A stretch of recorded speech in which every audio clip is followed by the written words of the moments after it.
também com ele que entende muito desse assunto, tá? Porque, na verdade, gente, exercitar a mente é essencial para prevenir e recuperar problemas de memória e concentração, né? Além disso, a prática regular de atividades físicas traz benefícios para o nosso cérebro, melhora tanto a memória quanto a clareza mental. Existem estudos realizados em universidades americanas ou em séries que mostram que 87% das pessoas que participaram de treinos focados em aumentar a velocidade de raciocínio tiveram um desempenho melhor em tarefas do dia a dia. E tem mais, essas atividades podem reduzir os sintomas de tristeza e ansiedade em até 14%. Então, vamos lá, porque a gente vai explorar hoje essas práticas, entender se elas realmente funcionam e podem transformar as nossas vidas com ele, que é psicólogo, entende muito desse assunto, o doutor Armando Ribeiro. Seja muito Olá, bem-vindo. Cláudia. Que Obrigada por prazer. estar aqui. Novamente, Que mandando um honra abraço para os recebê-lo. nossos Ainda amigos de mais casa. segurando o seu próprio cérebro. Sempre, Deixa eu ver sempre, esse cérebro. sempre. Olha, o nosso Olha tema, lá. a nossa paixão aí Nosso cérebro é mais ou menos desse tamanho mesmo? é um pouquinho maior. Esse daí seria de um adolescente, uma criança pequena ainda, um pouquinho maior. Nossa, um pouquinho maior. E um pouquinho muito mais complicado do que este modelo, Tá. né? Então a gente usa de modelos simples para poder entender e poder avançar nos estudos desse órgão, talvez um dos mais complexos do universo, né? Que permite a gente amar, que permite a gente escolher o caminho que a gente vai desenvolver ao longo da vida. Então, quando me convidaram à produção, sempre muito cuidadosa, né? Perguntando assim, qual que é o assunto que está assim fervendo aí dentro da academia, dentro das universidades. E eu queria trazer para o nosso público, né, Cláudia, a importância da gente poder aprender de que muitas das doenças neurológicas, neurodegenerativas, por muito tempo eram consideradas o quê? Quase que uma sentença genética, ou seja, né, a gente vem ainda de estudos na própria medicina de que quem sofria dessas doenças muito provavelmente teria pouco a fazer. Por quê?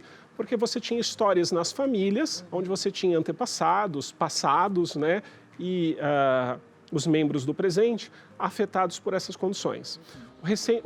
O estudo mais recente da USP, publicado algumas semanas atrás, com a nossa população, demonstrou, tanto que aqui é uma imagem da ciência USP, que faz a divulgação, né, dessas novas descobertas, mostrando que 54% das doenças do tipo Alzheimer e assim por diante, que são bastante assustadoras e preocupantes, elas poderiam ser evitáveis, ou seja, elas não são completamente explicadas pela questão genética. E isso traz uma responsabilidade para todos nós das escolhas que fazemos no dia a dia, que podem se somar tanto para ter uma longevidade com saúde física, emocional e também mental cerebral, como também muitas vezes escolhas ruins que podem se transformar, né, nessas dificuldades cognitivas, de memória, de processamento cognitivo e assim por diante. Ou seja, tem muito mais coisas nas nossas mãos do que a gente imaginava. Então é uma notícia importante. Sim, com certeza. Mas que traz uma responsabilidade. O que eu estou fazendo, o que eu estou escolhendo fazer no meu dia a dia para mudar essa história que é tão preocupante para todos nós. Lembrando que estamos vivendo em tempos, né, onde muito daquilo que os nossos antepassados, os nossos avós, talvez os nossos pais, eles não tinham os smartphones. Eles eram smarts, eles usavam, né, a memória para decorar os números de telefone dos filhos, eles decoravam as placas do carro, e hoje a gente tem, né, aparelhos, tecnologias brilhantes, mas que infelizmente fazem com que o nosso cérebro ele fique muito mais passivo, ele fique muito mais no famoso piloto automático. Qual que é o problema qual que é o aspecto bom do piloto automático? Muitos processos que a gente gastaria muita energia cerebral e que são repetitivos, por exemplo, dirigir. Depois que você aprende a dirigir, você faz sem ter consciência. Até certo ponto é muito bom. O problema é quando a gente começa a fazer isso no dia a dia, no contato com as pessoas, com os filhos. Eu estava comentando aqui com a produção um pouquinho antes, né? Infelizmente, isso afeta todos nós. Você tira um dia da semana para fazer um almoço em família, para ir para um restaurante, uma coisa tão boa. E qual é a chance da gente ver várias mesas cada um com seu celular, cada um rolando as suas telas, alienados, distantes daquele momento tão importante. Então é isso que o estudo da USP traz, a importância da gente ter consciência que escolhas diárias podem mudar desfechos de saúde cerebral. Ou seja, a gente vai ter que ser responsável mesmo com o que a gente está escolhendo fazer. São escolhas. Mesmo que a gente não tenha clareza disso, uma vez que crescemos e nos tornamos adultos com autonomia, então, a partir deste momento, a gente precisa de usar a boa informação, a educação sobre saúde do cérebro, para que a gente possa, sim, fazer escolhas saudáveis, fazer escolhas sábias. Então, esse estudo da USP, que é um estudo, assim, que quebra o paradigma de que aquilo que a gente dizia que era simplesmente uma doença que vinha da nossa genética e alguns têm uma boa genética e outros não têm uma boa genética para determinadas doenças, isso fica um pouco mais complexo. Por quê? Porque é a genética mais as escolhas diárias. Perfeito. Quais são essas escolhas diárias? Eu falei um pouquinho de exercício físico. Perfeito. Antes de falar disso, eu queria trazer um experimento em psicologia bastante antigo, Ótimo, muito adoro. antigo, que eu acho que está no nosso segundo aqui, A gente na tem nossa um segunda slide? imagem. Então tá, então vamos ver. Isso daqui foi feito, antes da gente poder estudar seres humanos, Cláudia, a ciência normalmente ela vai tentar observar como que outros seres vivos se comportam mediante alguns experimentos. Esse experimento aqui, ele se chama, enriquecimento ambiental. Então a gente tem ratinhos aqui, ratinhos de laboratório, é uma ilustração, aonde você tem um ambiente que é pobremente enriquecido, ou seja, se você deixar seres vivos como ratinhos numa gaiolinha só com alimentação, olha o tipo de desenvolvimento dos neurônios. Ele é muito mais simplificado, ele é muito mais restrito de possibilidades. Ao mesmo tempo, se você pega uma gaiolinha de um bichinho de estimação, como por exemplo um camundongo, um ratinho, e você enche de brinquedos. O que é um brinquedo para um adulto, Cláudia? Pode ser esse maravilhoso piano aqui. Então você pega, você se cerca de música, você se cerca de cor, você se cerca de arte, coloca um quadro, coloca uma planta, sabe? Abre a janela, abre a cortina.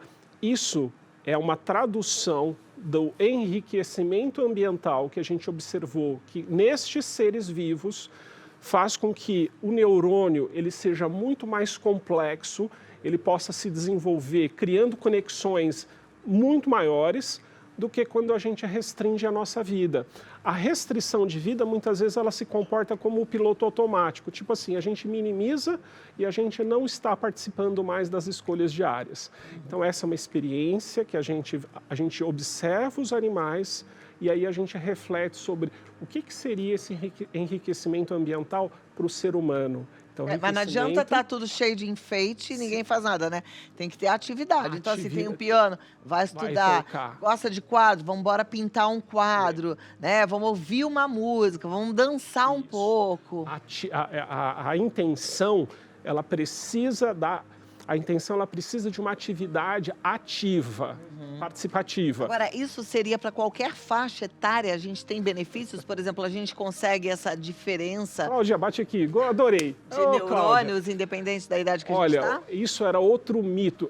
A gente tem até uma palavrinha na área de neurociência chamadas de neuromitos. Neuromitos era aquilo que a gente considerava que era uma verdade indiscutível e que cai por terra à medida que a ciência avança. Um neuromito é de que a gente, depois de uma determinada idade, não poderia crescer ou desenvolver novos neurônios. Por que é um neuromito? Porque hoje, com a tecnologia cerebral disponível, a gente vê que em qualquer faixa etária, desde que você desenvolva uma atividade intencional, repetitiva, com disciplina, você desenvolve novas redes neuronais, novas conexões, e isso não tem limite de idade. Eu acho que assim, todo mundo voltar para a escola. Bora, todo mundo na universidade agora. E a escola gente, de adultos, muitas vezes, são essas disciplinas, são esses desafios do dia a dia. Por exemplo, né, a gente fala muito de alguns aplicativos que têm como pretexto, por exemplo, treinamento mental. E eles são muito interessantes para um público, mas eles não são superiores, por exemplo, à prática da leitura. Então, muitas vezes, a gente busca soluções muito complexas sabendo que o caminho simples, a leitura atenta, a leitura assídua, a leitura repetitiva no dia a dia, gente, é um piano para o cérebro de todos nós. Só que a gente não para por aí. A gente vai ler, leia assuntos diferentes, né? Às vezes a gente fica também muito assim, habituado a um tipo de livro, romance. Quem lê muito romance, tenta ler uma outra literatura. Quem lê muitas outras literaturas, por exemplo, eu tenho uma carga de literatura científica muito grande. De vez em quando, você sabe o que eu faço com o meu cérebro? Eu vou ler poesia. E aí a poesia traz um desafio a mais, porque ele fala assim, não é a minha leitura habitual, mas é uma leitura que me tira da zona de conforto. E a zona de conforto é ruim para o cérebro. Vamos desafiar o cérebro a aprender novas coisas. Bora de perguntas? Eu já fiz a minha, né? A gente consegue aí uma atividade cerebral importante em qualquer idade? A resposta foi sim. Então, a gente vai estimular esse cérebro. Qual é a pergunta que você vai fazer? Ah, eu não sei. Então pensa, vai, pensa e manda a pergunta lá no nosso Vida Melhor Oficial. Já dá esse comando pro cérebro, escreve lá no Instagram, no Vida Melhor Oficial, e eu volto já já pra gente continuar, tá bom? Agora vamos lá, perguntas na tela pra gente continuar esse nosso bate-papo aqui, gente, porque olha, a cabeça precisa de combustível, precisa de desafios, né? E se a gente vai um dia se aposentar dos nossos trabalhos, eu acho que uma mensagem importante é que não existe aposentadoria para o cérebro. O cérebro ele precisa de trabalhar, de exercitar para o resto da vida, porque é isso que vai garantir que a gente tenha vida saudável por grande parte da nossa existência. Perfeito. Isso é sério mesmo, a gente às vezes esquece, né? Conheço muita gente que se aposentou cedo até e que de repente se acomodou em não fazer mais nada novo.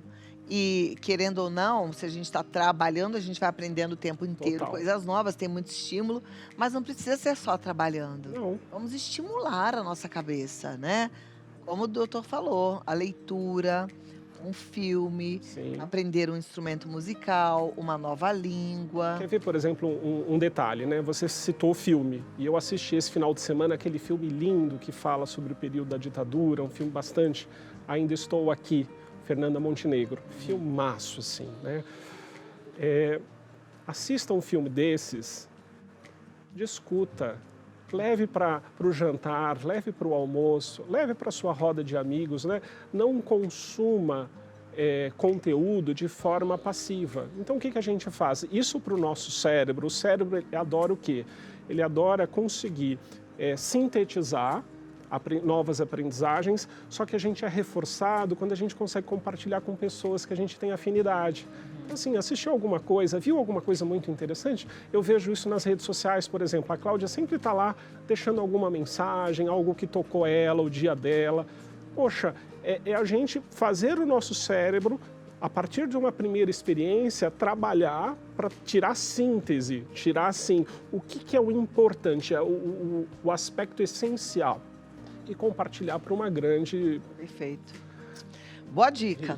Olha, Valdir diz assim, doutor, boa tarde. Devido a problemas psicológicos, tive uma alimentação muito ruim na adolescência, o que prejudicou meu crescimento físico. Sou homem, tenho 41 anos e tenho 1,60 m, mesmo tendo pais de estatura média. Isso teve algum impacto no meu cérebro? Então, o cérebro ele é extremamente plástico e ele é resultado de tudo aquilo que a gente viveu. Então não dá para a gente desconsiderar que o tipo de alimentação, o tipo de exposição a ambientes abertos, por exemplo, o quanto de luz solar você recebeu, o quanto de atividade física, você foi aquela criança de apartamento, ou você foi aquela criança que ainda brincava na rua, brincava nas pracinhas, tudo isso faz parte de quem nós nos tornamos. O importante é assim, não transforme essa limitação ou esse resultado numa sentença final. Se a gente chega a um período que a gente não pode crescer mais, e aqui a gente só está falando de estatura, o que a gente pode continuar crescendo ao longo da vida? Nosso cérebro, acabamos de aprender que né? Pode ser desenvolvido ao longo da vida. A ideia é essa, não transforme as limitações psicológicas que existem em desculpas vazias. Amei essa resposta, até porque, Valdir, conheço gente brilhante, homens brilhantes, com 1,60 m. Meu filho é um deles e o proprietário da Rede Vida, um dos nossos diretores, também. São gigantes, Gigantes, né, gigantes. de valores. E isso daí Exatamente. importa demais. Muito bom. Vamos lá, a próxima pergunta é da Carlene Gonçalves Barbosa. Gostaria de saber se a caminhada pode ajudar nesse processo cerebral ou se é necessário uma musculação, por exemplo. Puxa vida, que pergunta legal. E eu digo assim, se você hoje não faz nada em termos de atividade física, a gente já tem ciência de que a caminhada, ela desenferruja. Então, assim, faça e faça já. A caminhada é um exercício leve, mas extremamente capaz de fazer com que se criem novas conexões cerebrais. Perfeito. Aquilo que faz, isso também é resultado das pesquisas mais recentes, o que faz bem para o nosso coração também afeta o nosso cérebro. Então, o nosso cérebro, ele se alimenta de glicose, mas ele precisa de fluxo sanguíneo de qualidade. Então, exercício que faz transpirar, que faz aumentar a frequência respiratória, na disciplina, na regularidade, tá? Vai também contribuir para o cérebro. E, se possível, a gente sabe que para o nosso envelhecimento saudável, treinar músculo, a gente perde massa muscular ao longo da vida, isso é da natureza, mas assim, ir contra essa natureza, ir contra essa gravidade, vai fazer com que a gente tenha vida de muita qualidade. Eu tive acesso a um estudo que fala que as pessoas com mais força muscular nos membros inferiores, principalmente, têm uma chance menor de ter demência. Cérebro grande, cérebro grande, corpo forte, cérebro grande. E tudo isso começa em atitude. Por isso que eu falo, né? A gente fala de alimentação, fala de atividade física, mas no final das contas são escolhas. Então, o poder do psicológico é o poder de você fazer escolhas e não ser apenas escolhido pelas circunstâncias da sociedade que a gente vive. Perfeito. Olha, próxima pergunta. Obrigada, Carlene, pela sua pergunta, sua dúvida. Denise Cruz, boa tarde. Eu tive Covid e hoje tenho dificuldade de me concentrar em tudo. Me esqueço fácil. Tem algo a fazer? Tem. Existe uma condição chamada Covid longa, que vem sendo estudada como um tipo de sequela, uma sequela grave para quem teve algumas formas de Covid, mas todos nós, quem vive hoje no século XXI, tem também uma perda de capacidade de memorização, de atenção. E isso não é só pelo vírus, isso tem a ver muito com o nosso dia a dia, cercado de tecnologias que facilitam demais. Todo mundo tem um canivete suíço hoje, esse canivete suíço chama telefones inteligentes, e todos precisamos de dar um passo atrás. A gente não quer desistir das nossas máquinas inteligentes, mas tente decorar números de telefones, tente decorar nomes de filmes, tente decorar situações que possam ser contadas. Existe uma parcela de tudo isso que é de responsabilidade de cada um de nós. Olha as perguntas, as Essa pessoas... daí, Sprint Pix, olha que nome. Sobre estímulos cognitivos, tocar acordeon, sanfona, é bom para melhorar a cognição? Eu não sei tocar e eu digo que, com certeza, instrumentos musicais, eles são estímulos, desafios cognitivos gigantescos. Aquela pessoa que já domina um instrumento, infelizmente, a gente sabe que o cérebro também é que nem dirigir um carro. Então, chega a um determinado nível de execução que o cérebro está acomodado porque, para ele já tem domínio sobre isso. O que a gente diria? Aprenda novas músicas, leia novas partituras. Não fique tocando só as mesmas músicas que você já conhece. Música nova faz com que a gente desarticule aquilo. Eu vou te falar que tem horas na aula de piano que eu falo para minha professora, para que dê um tilt, que vai pedindo tanta Cláudia, energia cerebral. O tilt que você falou de uma forma muito gostosa é o teu cérebro crescendo, é o teu cérebro buscando novas conexões, porque as conexões antigas, atuais, elas não dão mais conta daquele desafio. Muito legal. Então, sabe o cansaço da academia? Sei, o professor fala, o cansaço da academia é porque você está trabalhando o grupo muscular e você está desenvolvendo massa. O tilt para o ser humano é porque aquilo que você saberia responder chega no teu limite de execução e o teu cérebro ele foi provocado. O cérebro responde por provocação. O meu vive sendo provocado nas minhas aulas de piano, porque não é fácil, não. Mas o Sprint Pix, eu vou depois olhar seu Instagram. Tomara que você já esteja tocando acordeão e sanfona, porque eu estava conversando aqui outro dia, é um dos instrumentos mais difíceis. Muito porque você complexo. tem que ter toda a parte do teclado aqui, olha, e é no dedo, né? Isso. E ainda o movimento é sensacional. Parabéns. Vamos para a próxima pergunta. Isabete. Boa tarde, Cláudio e doutor. Depois que passei pela menopausa, tenho muita falta de memória. Minha vitamina B12 está baixa. Será que é esse o motivo da falta de memória? A gente tem pesquisa recente também mostrando que tanto no período da menstruação, quanto nesses grandes períodos que marcam a vida de uma mulher, você tem efeitos palpáveis sobre o sistema nervoso central. Então, sim, claramente, a gente vai ter mensalmente, mas a gente vai ter esses grandes períodos da vida de uma mulher que vão afetar toda essa funcionalidade cerebral. Então, de novo, né, você começou a citar agora na conversa sobre os pilares que hoje compõem uma prática chamada medicina do estilo de vida, que é uma sabedoria antiga com uma roupagem nova e bastante interessante que diz, se a gente puder sintetizar todo o conhecimento, né, por uma vida saudável e longeva, né, a gente teria hoje 6 pilares muito bem conhecidos, com bastante comprovação. Então, um deles, até eu gostaria de colocar a imagem, que eu acho que fica fácil para a gente poder seguir. Então, dos 6 pilares, você já mencionou alguns. A gente tem nutrição saudável. E o que está nessa nutrição saudável? Você mencionou, por exemplo, suplementação, que é muito indicada para muitas pessoas, só que ela não deve substituir o alimento de verdade, base, né? da comida do dia a dia. Então, a ideia de suplementar é a ideia de você poder conseguir aquilo que na sua alimentação do dia a dia não tem riqueza, não tem variedade, e aí suplementa-se. Mas não adianta eu viver de ultraprocessado e colocar tudo aí de suplemento. Então, essa lógica não funciona. Não comer lá salada, bastante comer a comida de verdade, Cláudia. Feijão, cenoura, abóbora, chuchu. Sabe uma frase que eu gosto das colegas nutricionistas? Descasca mais e desembala menos. Que gostoso. É isso aí. Depois, atividade física. E a atividade física não se resume a academia. A gente fez esse tipo de substituição. Atividade física é se mexer no dia a dia. Se puder frequentar uma academia, ter o seu professor com indicações mais precisas, ótimo. A gente teve uma colega aqui de casa que falou assim, caminhada serve? Caminhada serve. É o que você tem disponível? Perfeito. Manejar o estresse. A gente fala muito nesse programa que manejar o estresse, tá? Ele vem de tomar consciência da respiração, do corpo, do cansaço, praticar artesanato, praticar atividades que tenham prazer, que desacelerem, que modifiquem essa sua rotina.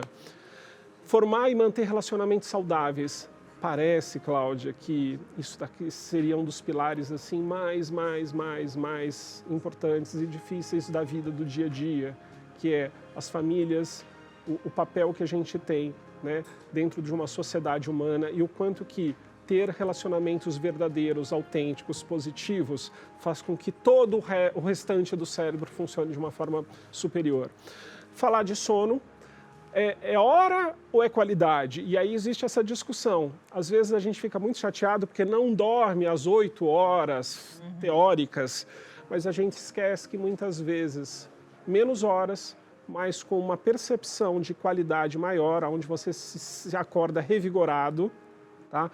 Pode ser interessante. Estou suando aqui, viu? Falei de estresse. Ele sente calor, eu morro de frio aqui, eu estou toda encolhidinha de frio.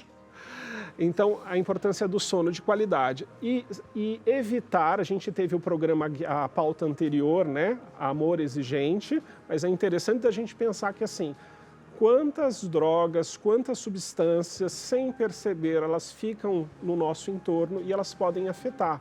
Então, a gente fala do tabagismo, do alcoolismo e tantas outras coisas. E a nutrição, de novo, fechando. Gente, Vamos, nosso Vamos. compromisso. Eu acho E não que... comece com 6 pilares, tá, Cláudia? O grande erro no consultório, agora eu vou falar de consultório. A pessoa chega, ela vê essa pauta maravilhosa e ela fala assim, eu quero mudar.